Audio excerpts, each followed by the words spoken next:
महाराज ने आज्ञा दी थी, सुमंत रथ ले आए।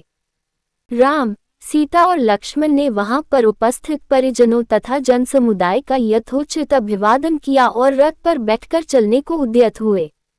सुमंत के द्वारा रथ हाँकना आरंभ करते ही अयोध्या के लाखों नागरिकों ने हा राम कहते हुए उस रथ के पीछे दौड़ना शुरू कर दिया।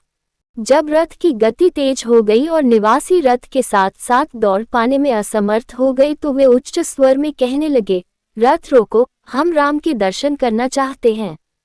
भगवान जाने अब हमें फिर कब हम इनके दर्शन हो पाएंगे। राजा दशरथ भी कैकेयी के प्रकोष्ठ से निकल कर हे राम कहते हुए विक्षिप्त की भांति रथ के पीछे दौड़ रहे थे। हाँफते हुए महाराज को रथ के पीछे दौड़ते देखकर सुमंत ने रथ रोका और बोले, हे पृथ्वीपति, रुक जाइए। इस प्रकार राम, सीता और लक्ष्मण के पीछे मत दौड़िए, ऐसा करना पाप है। आपकी आज्ञा से ही तो राम वनगमन कर रहे हैं, इसलिए उन्हें रोकना सर्वथा अनुचित तथा व्यर्थ है। सुमंत के वचन सुन महाराज वहीं रुक गए।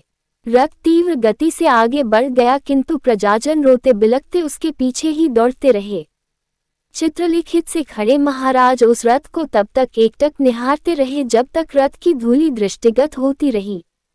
धूलि का दिखना बंद हो जाने पर वे वहीं हा राम, हा लक्ष्मण कहकर भूमि पर गिर पड़े और मूर्छित हो गए। मंत्रियों ने तत्काल उन्हें उठाकर एक स्थान पर लिटाया।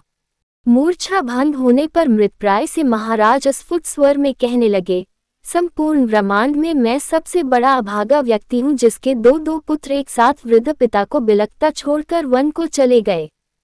अब मेरा जीवन व्यर्थ है। फिर वे मंत्रियों से बोले, मैं महारानी कौसल्या के महल में जाना चाहता हूँ। मेरा शेष जीवन वहीं व्यतीत होगा। अब वहां के अतिरिक्त मुझे अन्यत्र कहीं भी शांति मिलना असंभव है। राम और लक्ष्मण के वियोग के संतप्त महाराज कौसल्या के महल में पुनः मूर्छित हो गए। उनकी इस दशा को देखकर महारानी कौसल्या विलाप करने लगी। कौसल्या के विलाप को सुनकर महारानी सुमित्रा वहां आ गईं और उन्हें अनेक प्रकार से समझाकर शांत किया।